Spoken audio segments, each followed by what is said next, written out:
Never asked, I don't think I asked you this when we last talked.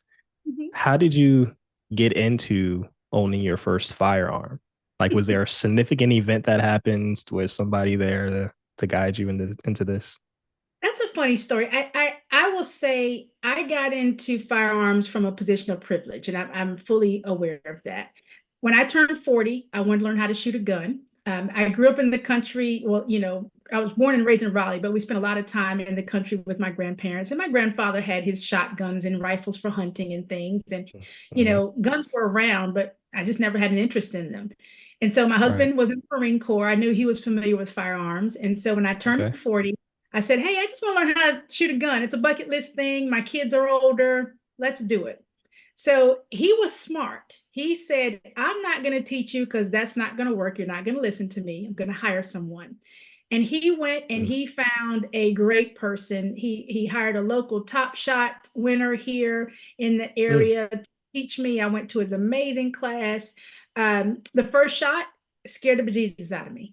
I heard it in the range and I was ready to go. But then he Yeah. put the gun in my hand, and there was a sense of empowerment that came over Mm. me. And so that day, I didn't know what I was doing, but I just looked around. I said, ooh, I want a Glock 43. The Glock 43 had just come out. I went and I bought my little black Glock 43, and I put 5,000 rounds through that thing within 30 days. It was Wow. just passion. I would go at lunch. It was helping me to deal with stress. I was Right. just having a good time. And so started taking classes, and those bills started adding up. Yes, they do.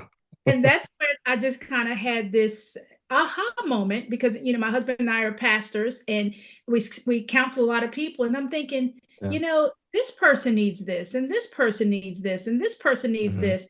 And out of all the people I was listing, not one of them was in a financial or emotional position to go out and do it. And so that's what Mm. triggered us to start E3 Personal Defense. We started partnering with churches first so that people could get concealed carries for a lesser charge, and helping us to Right. cover the cost. And then we started our community outreach program and so forth. So that was kind of how it all started.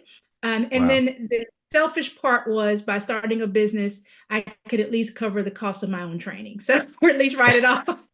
And so Yes. we're able to really help the community. And to this day, we've never taken a dime from the business, which I'm very proud Mm. to say we're able to put it all back into the business or into the community, which Mm. has, I believe, been the reason that it's prospered. I think, giving back always pays off. And so I'm really proud of that. Wow.